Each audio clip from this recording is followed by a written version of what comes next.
CCU Commissioner Simon Sanchez is once again taking aim at the solid waste federal receivers, making a case for how the receivers' financing plan for post-closure care for ORDOT dump will only hurt ratepayers in the end. Simon Sanchez is a CCU commissioner, but today he went before the Guam Solid Waste Authority board as a ratepayer to present his interpretation of two different sets of financing plans that the island will have to spend for post-closure care of ORDOT dump.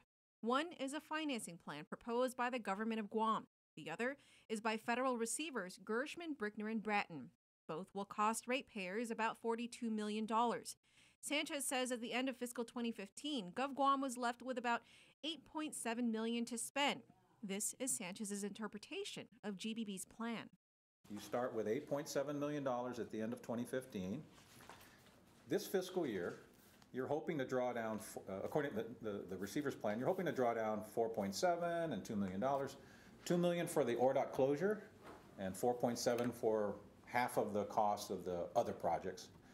You take that out of your 8.7, but you're also generating another 4.5 million, and their plan iterates this through the next 7 or 8 years. Sanchez says basically GBB's plan takes the entire $4.5 million that's being generated now and uses all of it over the next 8 years to fund the $42 million.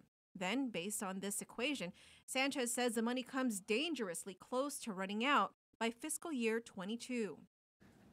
If there's any error in the $42 million estimate for CIPs, and if the error is in the wrong direction, like it's more expensive than projected, GBB's plan would actually run out of money.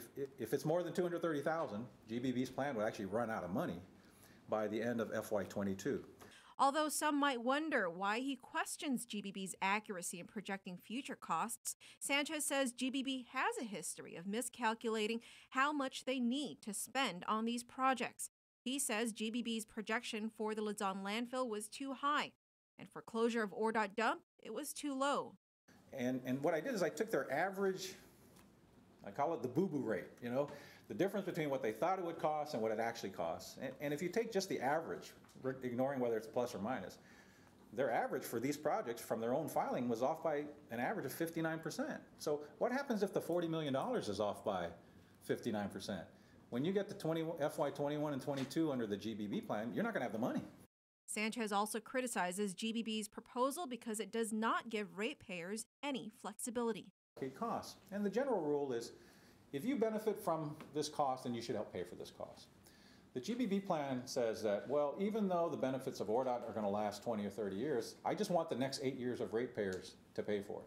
It's kind of like our kids coming in and saying, hey, Mom and Dad, I know you got a 30-year mortgage, but can you pay off the house in 10 years so I can have it for free?